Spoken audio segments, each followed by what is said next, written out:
So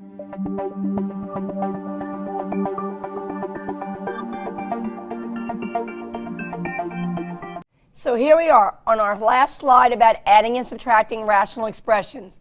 Today we're going to look at the denominators being different, not alike, and now the denominators are going to be polynomials. All that's going to mean is that the denominators are polynomials, we're probably going to have to factor them to get the least common denominator. All right, so let's go look at our example in our notes. I have 5 over 4x plus 4 plus a negative 1/6. So I'm doing the operation of addition, and I know to add, I need a LCD. If I look right now, 4x plus 4 and the number 6 are not alike.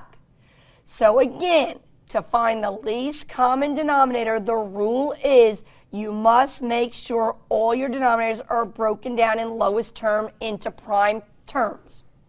So we're going to have to use our factoring skills. So if I take my 4x plus 4, I know I can do the GCF. I could pull out a 4, and that would leave me x plus 1.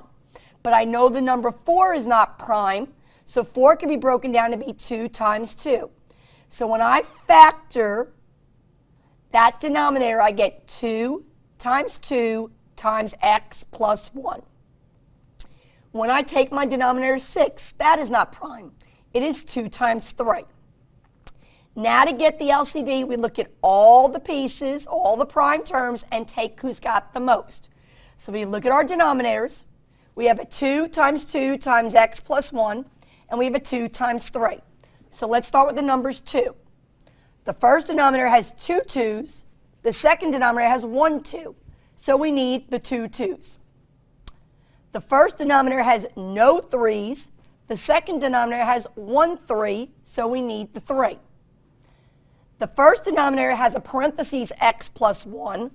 The second denominator does not, so we need the x plus 1. So our least common denominator would be 2 times 2 times 3 times x plus 1. Well, 2 times 2 is 4. 4 times 3 is 12. So our LCD is going to be the number 12 times x plus 1. Everybody's good? Now that we got the least common denominator, because we're going to change our denominators, we're going to have to change our numerators. So we're going to look at our old denominator in factored form and then look at our new one. So if our old denominator was 4 times x plus 1, and our new denominator is going to be 12 times x plus 1, the x plus 1 is the same. All we did is make the 4 become a 12, which means we multiplied by 3.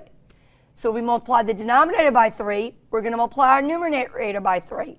So our numerator is 5. 5 times 3 gives me 15. So that's why our first fraction is going to become 15 over 12 times x plus 1. Our second fraction, the old denominator was 6, and now we want a new denominator of 12x plus 1. Well, for 6 to become a 12, we got to multiply by 2. But then we also have to multiply by the x plus 1 because the old denominator didn't have an x plus 1, and now we need it. So we're going to multiply this second fraction by 2 times x plus 1. So in the numerator, we're going to take negative 1. We're going to multiply it by 2. That's going to give us negative 2.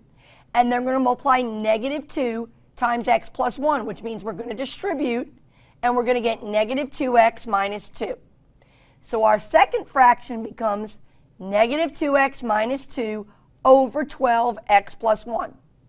Now that we have a common denominator, we're back to the beginning of this module. Write the bottom, 12 times x plus 1. Collect the top, 15 plus negative 2x minus 2. Well, we could take the 15 and the negative 2 and put it together, and that would give me 13. So my new numerator would be, in the correct order, negative 2x plus 13. The last thing is to reduce. Reduce means to divide. Divide means to connect by multiplication. Well, the denominator is already connected by multiplication. It's 12 times x plus 1. My numerator is not. So the question is, can you factor negative 2x plus 13? Well, there's no GCF. It's not a difference of perfect squares. It's not a trinomial. So if you cannot factor that numerator, there's no reducing to do. That fraction is in lowest terms. And that puts the whole module together. All right, we're going to go to the whiteboard and try another example. See you then.